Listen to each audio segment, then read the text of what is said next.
नमस्कार दोस्तों। आज के इस वीडियो में मैं आपसे एक इम्पॉर्टेंट धारा है बीएनएस की, उसके बारे में डिस्कशन करूंगा। 1 जुलाई 2024 से भारत में 3 नए कानून लागू किए गए। आईपीसी की जगह पर बीएनएस भारतीय न्याय संहिता, सीआरपीसी की जगह पर बीएनएसएस भारतीय नागरिक सुरक्षा संहिता और इंडियन एविडेंस एक्ट की जगह पर बीएसएस भारतीय साक्ष्य संहिता, इनको अधिनियमित किया गया, लागू किया गया। इसी बीएनएस में अपराध के प्रति जीरो टॉलरेंस की नीति के तहत 2 नए सेक्शन जोड़े गए, बीएनएस की धारा 111 और बीएनएस की धारा 112। दोनों में अंतर क्या है और इसके रिगार्डिंग जो माननीय उच्च न्यायालय और न्यायालय के जो डायरेक्शंस आए हैं, बहुत ही बारीक एक इम्पॉर्टेंट डिफरेंस है और कब लागू होना चाहिए, इसके बारे में मैं इस वीडियो के माध्यम से आप सबको बताना चाहता हूँ। जो बीएनएस की धारा 111 है या 112 है, ये संगठित अपराध जो ऑर्गेनाइज्ड क्राइम है उसको लेकर है। उसको परिभाषित किया गया है कि ऑर्गेनाइज्ड क्राइम क्या है, और उसकी कमर को तोड़ने के लिए ये 2 नई धाराएं जोड़ी गई हैं जो आईपीसी में नहीं थी। धारा 111, धारा 112 बीएनएस की। 111 कब लागू होती है? जब अपराधी संगठित मतलब ऑर्गेनाइज्ड होके कुछ लिस्टेड क्राइम हैं, जैसे अपहरण, डकैती, नशीली दवाओं की तस्करी, मानव तस्करी, हथियारों की तस्करी, ऐसे जो बड़े अपराध हैं, इस संगठित गिरोह के रूप में अपराध को करते हैं, तो उस पर यह धारा लागू होती है।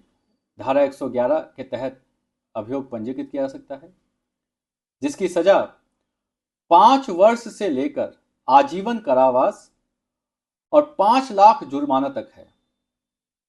ऐसे बड़े अपराध अपहरण, डकैती, जमीन हड़पना, नशीली दवाओं की तस्करी, मानव तस्करी, हथियारों की तस्करी, तो अगर ऐसे बड़े अपराध किए जा रहे हैं एक ऑर्गेनाइज्ड फॉर्म में, तो यह धारा लागू होती है, जिसकी सजा 5 वर्ष से आजीवन कारावास और 5 लाख तक का जुर्माना है।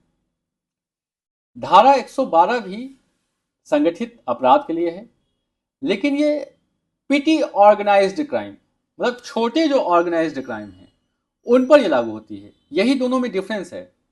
111 जो है बड़े अपराध, जैसे मैंने कहा अपहरण, डकैती, मानव तस्करी, हथियारों की तस्करी, नशीली दवाओं की तस्करी, जो बड़े अपराध हैं, जिसकी सजा है 5 वर्ष से आजीवन कारावास, 5 लाख तक का जुर्माना।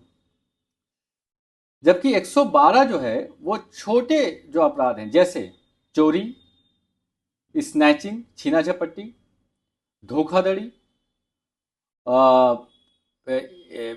जो प्रश्न पत्र लीक होते हैं, तो ऐसे जो छोटे अपराध हैं और ऑर्गेनाइज्ड फॉर्म में आते हैं, तो धारा 112 बीएनएस लागू होती है, जिसमें सजा 1 वर्ष से लेकर 7 वर्ष तक है।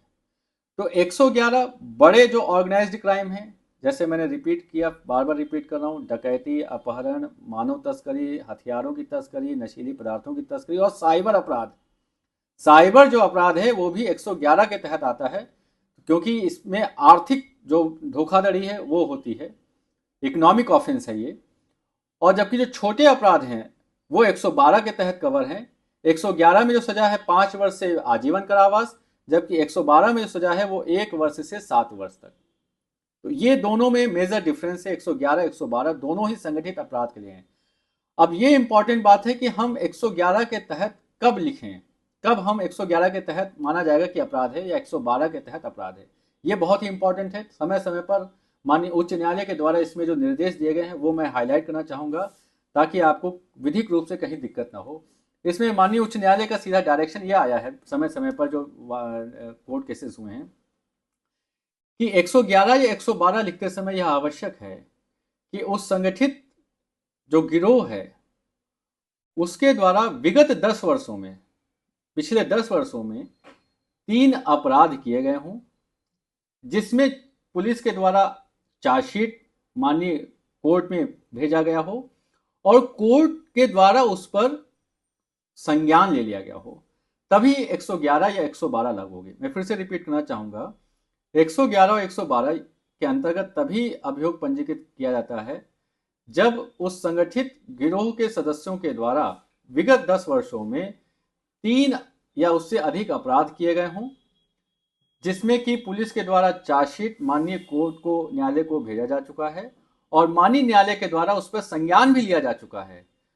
अगर ऐसा है और उसके द्वारा ये बड़े अपराध किए गए हैं, डकैती, अपहरण, साइबर अपराध, तो 111 के तहत, और छोटे अपराध जैसे चोरी, छीना झपट्टी, धोखाधड़ी, इस प्रकार के अपराध किए गए हैं या प्रश्न पत्र लीक किए गए हैं, तो 112 के तहत अभियोग पंजीकृत किया जाएगा और जो विधिक कार्रवाई है वो किया जाएगा। तो यही 111 112 में मेजर अंतर है, डिफरेंस है। और इसके अंतर्गत कब हम यह धारा लागू होगी, जो माननीय न्यायालय के द्वारा जो समय समय पर इंस्ट्रक्शन दिए गए हैं उसको भी मैंने एक्सप्लेन किया। उम्मीद करता हूं कि इस वीडियो के माध्यम से आपको 111 112 के अंतर और यह कब लागू होगी ये आपको क्लैरिटी आई होगी। फिर भी इसमें अभी भी आपको कोई डाउट है तो आप कमेंट सेक्शन में मैसेज लिखकर मुझसे पूछ सकते हैं। इसी प्रकार के इम्पॉर्टेंट जो जानकारियां हैं के लिए लगातार चैनल पर बने रहें, समय समय पर ऐसी वीडियोस और भी आएंगे। आप सभी का बहुत बहुत धन्यवाद। जय हिंद, जय भारत।